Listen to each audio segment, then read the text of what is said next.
Will Wednesday show a change of fortune for Mullen Automotive?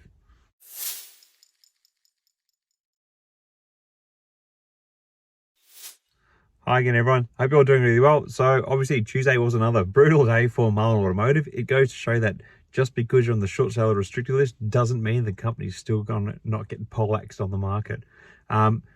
Obviously, because of the big sell-off, we're going to see Mullen trading again on the short seller restricted list on Wednesday, which basically means that shorts can't buy in and, can't take up a position and leave it profitably on the day when trading on market. Obviously, they can still do it in off-market shorts and stuff like that. So anyway, yesterday, Tuesday, there was actually a bit of PR out from the company. There's the new partnership with Phenix who are going to help build the Class EV vehicle by doing the bodyworks for Mullen. They're a much more established organisation, but it sounds like, I've got to be honest, I don't really know much about them. But it sounds like they're a more experienced organisation, and it could possibly be a beneficial partnership for Marion. I suppose it's going to help them bring this vehicle to market, as well as get potential customers to be able to trial what the product is that they're going to have. Sounds like Phenix is going to do the majority of the work when it comes to designing the body. It's not going to have too much input from Mullen. So I don't know how that's going to affect revenue models around any sales around this vehicle, but yeah, it's interesting.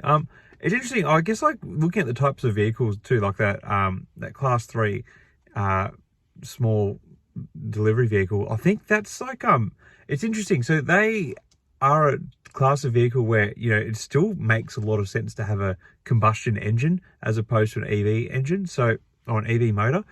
So it's going to be interesting to see like how quickly organizations are going to be to want to actually switch over to this sort of technology. My gut feeling is it's going to be a bit of a slow battle ahead for Mullen to to make those sort of sales, but I guess time will tell. It's obviously going to take some time for these Class 3 EVs to be hitting the market.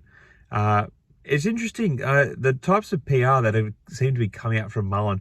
You just go through the history. We seem to get a lot of horizontal expansion from the company, but nothing really vertical. So there's nothing that's really scaling. So that they're putting their hands in lots of different little projects, forming all these partnerships at this ground level, and still just really waiting for like one or two, or just to start scaling vertically, and start bringing in decent revenue. Hopefully, we're going to get some news on that front later this month, or early next month with the production that they're talking about. And another, I guess, like if you're following the soap opera of Lawrence Harger and the Mayo technology, another potential event to look out for is that if what we've been kind of led to believe through the various internet sources is correct, the testing that Lawrence Harger was going to do on the Mullen vehicles, which was holding up the deal to get the EPA regulation, may actually start today on Wednesday. So that could be something positive to come for the company. Whether or not it's going to impact the stock or not, it's really hard to say. I think one thing that's going to obviously be weighing on the stock and the broader market today is going to be the Fed rate decision. I'm pretty sure that's today. I'll get my days confused. Sometimes I'm a bit tired, I've been working pretty flat out. But I think the Fed interest rate decision is going to be something that the market is looking at keenly. And if it delivers news which is going to be good for the market, it might like stem the bloodshed from Mullen stock, I think. But if it's negative, it's probably going to impact Mullen probably more profoundly than the broader market. It just tends to be the case. Obviously, we could get some more PR from the company, something a little bit more meaningful. I don't know. I've noticed in the past that they've tended to put their PR out in waves, so we might still see something coming, but I wouldn't hold my breath on it. Yeah, anyway, really interesting reading some of your comments yesterday in the video. I did talk about whether or not you thought Dave Mitchell was overpaid, and I think the general consensus was yes. He gets paid too much for a company that's not really delivering anything. Fair enough. He probably does have a fairly lofty salary considering where the market cap for the business is right now.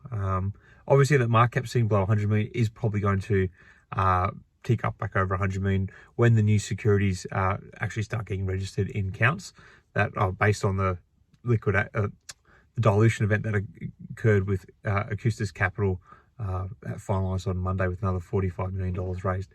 Yeah, look, brutal days ahead. I don't really foresee anything better coming on Wednesday. It's just kind of grinning and bearing it if you can still for Mullen Automotive. Yeah, you got to be pretty tough to hold this stock, I think. Anyway, share your thoughts on what's going on with the company in the comments below. Till next time, everyone, may the markets trade in your favor. Cheers.